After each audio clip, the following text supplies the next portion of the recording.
Olá, aqui é a pastora Melina Figueiredo. Nós estamos na nossa quarta aula da série Identidade e nós vamos falar hoje sobre o livre-arbítrio. Antes de falar sobre o livre-arbítrio, eu quero falar um pouquinho sobre as três partes que compõem o ser humano. Nós somos corpo, alma e espírito. O corpo é essa matéria, né? Nossa carne, é a casa onde a gente habita. A alma é a nossa personalidade, os nossos sentimentos, as nossas emoções, nossa história de vida, é quem nós somos. E o espírito é a parte que nos conecta em Deus. Mesmo nós temos uma genética humana, nós temos uma matéria, nós estamos ligados à nossa família, nós somos descendentes de Adão e Eva, carnalmente falando. Nós temos essa parte que nos conecta em Deus, que é a nossa parte espiritual, e ainda assim nós temos a nossa alma, que é a nossa personalidade, é o nosso jeito de ser, é o nosso poder de escolha. E hoje, como nós vamos falar sobre o livre-arbítrio, uma pergunta que não quer calar. Eu não sei se você já se fez essa pergunta. Acredito que todos nós já fizemos essa pergunta, né? Se Deus, ele sendo onisciente, tendo entendimento de todas as coisas, porque ele criou a árvore do bem, do conhecimento do bem e do mal e colocou no meio do jardim, sabendo que Adão e Eva iriam pecar. Por que Deus permitiu Satanás induzir a Eva? Olha só, são perguntas que não quer calar dentro de nós. Antes de trazer resposta para essas perguntas, eu quero falar um pouquinho aqui sobre os atributos de Deus, sobre a personalidade de Deus, as características de Deus. Nós falamos na aula anterior que Deus é Pai, Filho e Espírito Santo, as formas que ele se apresenta, as formas que ele atua, mas um pouquinho dos atributos de Deus, as características dele.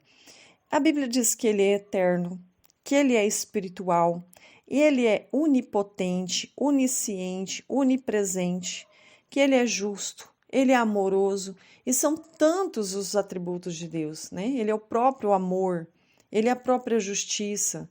E quando nós falamos sobre onipresença e onisciência e onipotência, elas têm um significado. Onipresente é aquele que está presente em todos os lugares ao mesmo tempo. Onisciente é aquele que tem todo o entendimento de todas as coisas. Deus, ele conhece todas as coisas, ele sabe de todas as coisas. Ele tem total entendimento do passado, do presente e do futuro. Deus não nos predestinou ao futuro, mas ele já conhece o nosso futuro. É como se ele já tivesse assistido o nosso filme e volta e meia ele nos dá um spoiler daquilo que nós vamos viver. Então ele sabe, mas em todo o tempo ele não interfere nas nossas escolhas, ele nos dá o livre-arbítrio. Quando fala que ele é onipotente, é que todas as coisas foram criadas por intermédio dele. Como nós falamos nas aulas anteriores, lá em João capítulo 1, versículo 1, que diz assim, ó, no princípio era o verbo estava com Deus, o verbo era Deus, e ele estava no princípio com Deus, e todas as coisas foram feitas por intermédio dele, e sem ele nada que foi feito se fez. Todo o poder está sobre ele. Ele tem o poder para todas as coisas. Ele tem o poder que muitas vezes a gente fala assim, quer conhecer uma pessoa, dá poder a essa pessoa. As pessoas, elas se transformam quando ela tem poder. E Deus, ele permanece o mesmo, inabalável desde sempre. Deus não se contradiz em sua personalidade, Deus não se contradiz em seus atributos. E quando nós falamos sobre o livre-arbítrio, entra aquela pergunta, por que que Deus colocou a árvore no meio do jardim? A árvore do conhecimento do bem e do mal, porque ele permitiu isso? Ele sabia que Adão e Eva iam pecar. Ele sabia, ele permitiu Satanás induzir a Eva, enganar, e ela caiu, né? Ela tinha o poder de escolha. E é sobre isso que nós queremos falar. Imagina um namorado possessivo. Sabe aquele namorado possessivo que mantém a namorada, a esposa, a mulher dele, a mulher que ele ama em cárcere privado? Sabe aquela pessoa assim que tem autoridade, que tem força e que usa do poder que tem para obrigar a outra pessoa a permanecer naquele lugar? Deus, ele tem todo o poder, toda a autoridade. Ele poderia prender, ele poderia manter em cárcere privado. Agora imagina essa mulher que vive em cárcere privado, se realmente ela ama esse cara. Será que ela ama mesmo esse namorado? ou ela está ali por obrigação? Entende? Então, quando Deus ele coloca aquela árvore do conhecimento do bem e do mal, ele dá a Adão e Eva o direito de escolha, dá a eles a condição deles decidir o que eles querem. Não é por força nem por obrigação. Tanto é que depois que eles pecaram, a Bíblia diz que Deus veio visitar eles como sempre. Deus se manteve na mesma posição, na mesma postura.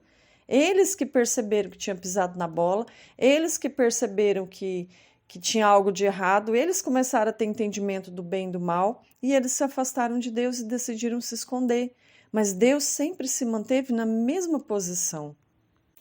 E olha, quando Deus proibiu Adão e Eva de comer do fruto, ele explicou.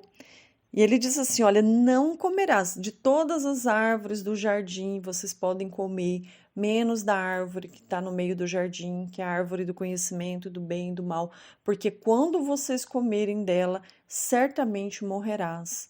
Deus explicou para eles que eles tinham sido feitos para ser eternos, mas que se eles comessem, desobedecessem, eles iam experimentar a morte. Eles iriam ter entendimento e conhecer o mal de uma forma que Deus não desejava que fosse daquele jeito. Mas Deus colocou na mão de Adão e Eva o poder de escolha, o poder de decisão, porque Deus não é esse marido possessivo que tranca em cárcere privado e fala: você vai me amar na força. Porque uma pessoa em cárcere privado, estando ali por obrigação, não existe um amor de fato. Não existe uma entrega sincera e espontânea. E Deus não queria isso do ser humano. Deus não queria da humanidade uma obrigação de estar com Ele. E se o ser humano não tivesse a opção de conhecer o mal, de conhecer o outro lado, ele estaria ali por obrigação, estaria ali sem opção. Então, isso não haveria ali uma classificação do desejo. As pessoas são livres para escolher o que querem. Nem todo mundo vai sentir a presença de Deus, querer se relacionar com Deus. Talvez vai ter pessoas que vão ouvir essa mensagem que eu estou trazendo aqui nessas aulas da série, e talvez a pessoa vai continuar escolhendo viver de uma forma natural aqui nessa terra, como se não fosse um chamado para ter uma identidade de filho de Deus. E tá tudo bem, a vida é feita de escolhas. Nós não estamos aqui para impor. Eu estou aqui como reconciliadora, pregando esse chamado, usando o meu ministério de reconciliação, mostrando para as pessoas que Deus quer se relacionar, salvar, que Deus ele quer que você seja filho dele, mas não por obrigação, mas que seja por uma escolha, por um desejo de reconciliação. E Deus, ele é a fonte de vida. A nossa vida, a vida que há é nele, não existe vida fora de Deus. Quando ele fala assim, se comer certamente morrerás, não apenas carnalmente, mas espiritualmente. Adão e Eva experimentaram a queda e a morte espiritual. Nós estávamos mortos em Adão e Eva, e Cristo nos vivificou, Cristo nos chamou para a vida, Cristo nos reconciliou com Deus, nos dando vida eterna. Você já imaginou a água discutindo com o peixe e tentando obrigar o peixe a ficar nela, dizendo assim: não saia de mim, fica aqui, você é obrigado, eu vou te prender aqui. Não tem como, não existe isso. Até porque o peixe ele sabe da natureza dele, ele sabe da importância da água, que se ele fora da água não tem vida.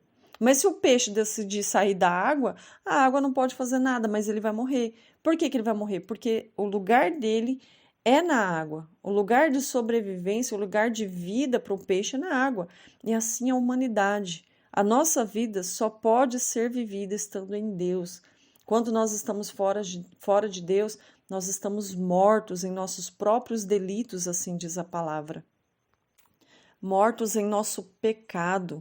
E Jesus nos chamou para nos dar vida e vida eterna e vida em abundância. Olha o que diz lá em João capítulo 3, versículo 16, que diz assim: porque Deus amou o mundo de tal maneira que deu seu Filho unigênito, para que todo aquele que nele crer que não pereça, mas que tenha vida eterna. Deus ele não quer que a gente pereça fora dele, como um peixe fora da água. Nós fomos criados para estar nele. Nós entendemos, nós conseguimos preencher esse vazio que há dentro de nós, quando nós entendemos a nossa origem, quando nós entendemos que não há vida fora de Deus e que quando nós estamos nele, nós estamos vivos. E nós fomos chamados para isso, para não perecer, para não morrer e para ter uma vida eterna. Foi para isso que Jesus nos chamou. E que você possa ter esse entendimento. A partir dessas aulas, que você possa entender a sua identidade. A identidade de vida eterna que está dentro de você, ela está ligada à genética espiritual de Deus, ao DNA de Deus, porque você é um filho de Deus. E ele te chamou para isso, para ser eterno. Então, para encerrar, vamos relembrar partes da nossa identidade, coisas características da nossa identidade. Nós somos reconciliadores, nós somos embaixadores, nós somos filhos, nós somos seres espirituais e nós somos eternos em Deus. Nós somos chamados para a eternidade, porque a palavra diz que Deus amou o mundo de tal maneira, ele nos amou de uma forma que ele nos deu a reconciliação para que a gente tenha a vida eterna. Então nós fomos chamados para a eternidade, nós somos eternos. Amém? Que Deus abençoe você. Até a próxima aula.